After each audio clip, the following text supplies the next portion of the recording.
Those sounds, ladies and gentlemen, were a simulation of the letter S in Morse code, which were the first sounds to be transmitted across the Atlantic Ocean by wireless telegraphy by the late Senator Guglielmo Marconi.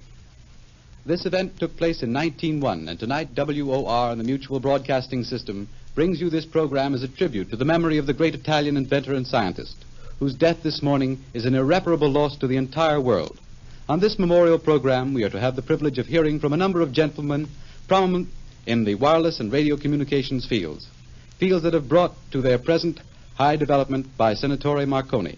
These speakers will be introduced to you during a chronological narration by Charles Bentford, a new radio commentator to the Mutual Network. We now present Mr. Bentford. The story of wireless contains some very interesting and dramatic episodes. The history of mass communication by sound, of which radio is the latest development, goes back to prehistoric times, to the days of signal drums in ancient Africa, the town crier of our Western civilization, the firing of signal guns, and so forth. And coming down through the years, there were discoveries in the nature of electromagnetic radiation and the sending of electromagnetic energy through space, and many more discoveries, too numerous to mention at this time. But nevertheless, Senatore Guglielmo Marconi is regarded as the father of radio. A young man in his early 20s, in the year of 1896, after experimenting on his father's estate in Italy, he went to London and convinced British scientists that he actually could send a message through space. And finally, in 1901, Marconi succeeded in spanning the Atlantic by wireless. It was on December the 12th of that year that he at Newfoundland intercepted the first transatlantic signal, the letter S, transmitted from England. And then, continuing with his experiments, on December the 17th, 1902, Marconi transmitted the first west-east transatlantic wireless message from Glace Bay to England. On February the 3rd, 1908, the Marconi transatlantic wireless stations were opened to the public for transmission and reception of Marconigrams between England and Canada. Thus far, chiefly commercial in aspect, but now for the real true value of Marconi's great discovery. On January the 23rd, 1909, the steamship Republic collided with the steamship Florida off New York Harbor, and Jack Bims, wireless operator on the steamship Republic, flashed CQD, now the well-known SOS, and this signal summoned rescuers, which proved the value of Marconi's discovery in time of disaster at sea. And now the voice of Jack Bims. No greater honor can be bestowed upon any man than the quality of the achievements he bequeaths to posterity. Marconi is dead, but his work will live forever. His youthful genius brought out of the unknown the very means which now brings you these deserved tributes to his memory. How much better is the world because Marconi lived in it. His discovery, the result of many years of patient, dogged effort, has brought a greater measure of safety to humankind. It has eliminated the old perils of the sea and made the air a reasonably safe medium of transportation. It has brought to millions of people a source of education and entertainment that will profoundly change the social structure of the world. It is the basis upon which television, the newest marvel of science, will soon enable us to see the things that are now unseeable. Marconi will go through the ages as the inventor of radio. His place in history is secure, and deservedly so. There were many brilliant men during the 90s of the last century working just as devotedly as Marconi to find a means for communicating intelligence through space without connecting wires. None were successful before Marconi. One of them, a noted British engineer, Sir William Preece, later said, "We all knew the egg, but Marconi showed us how to stand it on end." It is such men as Marconi who create the foundations upon which the more solid and enduring progress of mankind is based. Marconi was doubly gifted. He had the ability to dream dreams and then forge realities out of their tenuous stuff. His organizing ability was directly responsible for the rapid development and practical application of his great discovery. Those of us who had the privilege of working with and for him deeply mourning his passing, but in our hearts we are proud that we had a part in adapting his work to the service of society. In 1910, the United States approved an act requiring certain passenger ships to carry wireless equipment and operators. In 1911, the Department of Commerce organized a radio division to enforce the Wireless Act of 1910. On April the 14th, 1912, the Titanic disaster also proved the value of wireless at sea. Jack Phillips and Harold Bride were the wireless operators.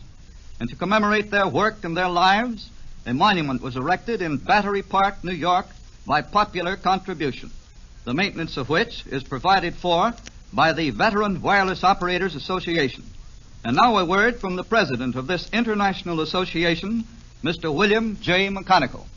6 years ago, on December 12, 1931, the president of the Veteran Wireless Operators Association spoke over this station in conjunction with the worldwide broadcast commemorating the 30th anniversary of the conquest of the Atlantic by wireless communication.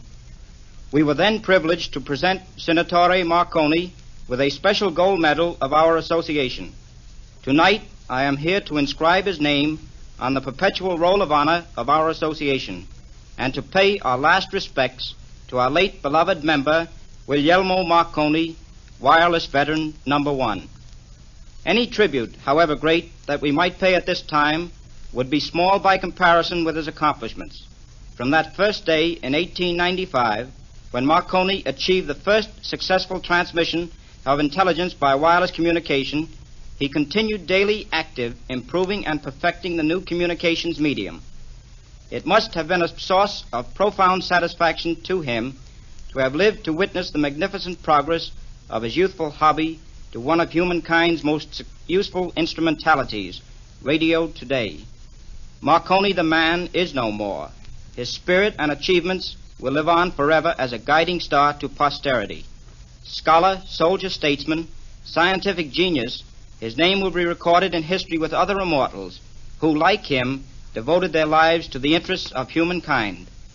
On behalf of the Veteran Wireless Operators Association, I extend deepest sympathies and condolences to the members of his family at the loss of a devoted husband and father, to our fellow men at the loss of a celebrated inventive genius. In 1913, a Safety at Sea conference was held in London, at which wireless was the main topic for consideration. In 1914, the California Honolulu Wireless Service was opened by Marconi Wireless Telegraph of America. And so on down through the years, one development after another, in which field of rapid progression, Mr. Clarence Mackey, a distinguished citizen, chairman of the board of the Postal Telegraph and Cable Company and the Mackey Radio and Telegraph Company, played an important part.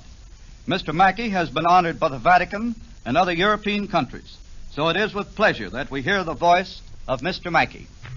I am greatly shocked and grieved at the loss of Senator Marconi. This sad event deprives the world of one of its greatest contributors to present-day life and civilization, and we in the radio communications industry humbly bow in gratitude to his name. He was one of the great donors to the art of rapid communications.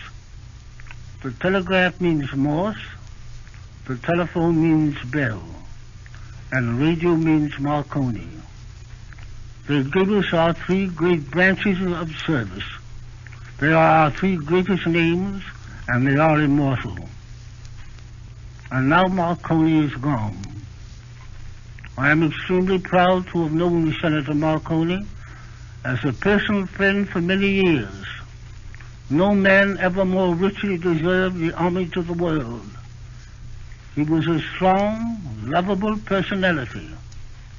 As to his genius, like all others in radio, I refer to it humbly, and with the world I could only marvel in amazement at what he gave us.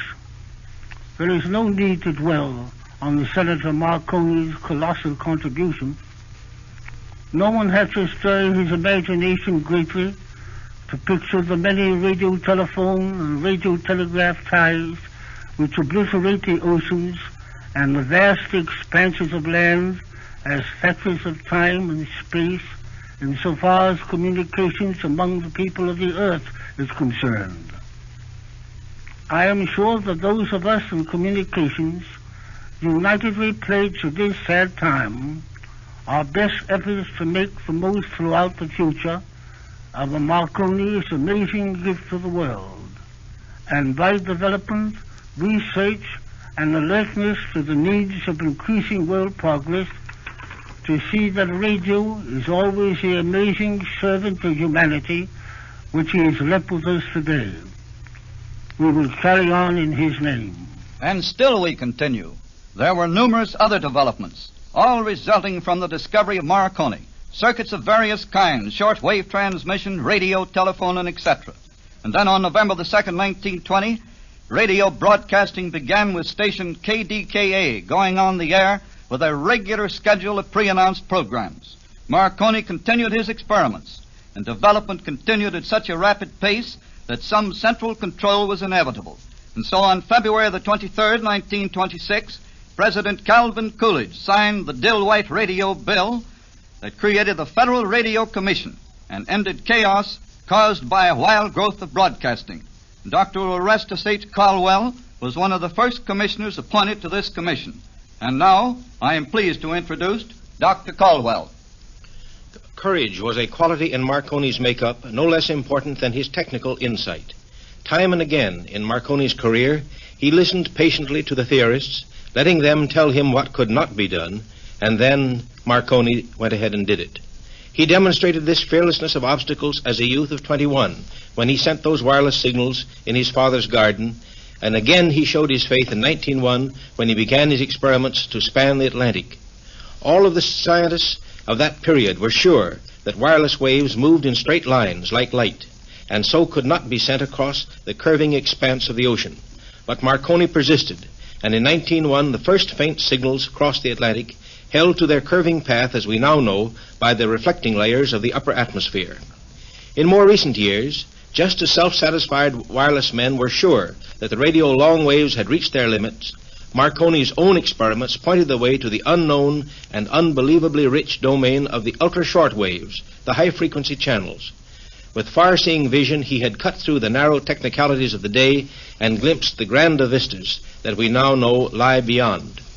To the great inventor of wireless, the word impossible did not seem to exist. Fortunately, his spirit and resourcefulness have been picked up by thousands of young radio men who are building a vast new industry of the present and the future. Today, whole regiments of youthful Marconis are carrying on the development of that new radio era which is just opening as Marconi, the master, passes from our midst. So there we have a brief story of the developments, all based on the discovery of Guglielmo Marconi, whose voice you will now hear in an excerpt in a shortwave address recorded last March, his last radio speech. Needless to say, I am rather satisfied with the thought that if, in spite of the great distance utterly separating us, you hear my voice as clearly and as distinctly as I think you should, I am personally responsible to a certain extent for this rather remarkable feat. Yes, the voice that was, but now the voice to continue throughout the ages. Dots and dashes. Dots and dashes, the actual human speaking voice and music.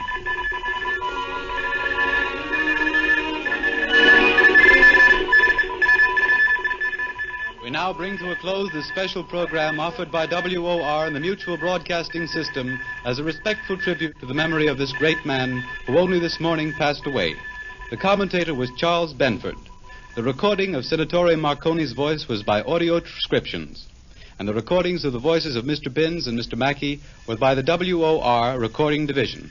This is the coast-to-coast network of the Mutual Broadcasting System.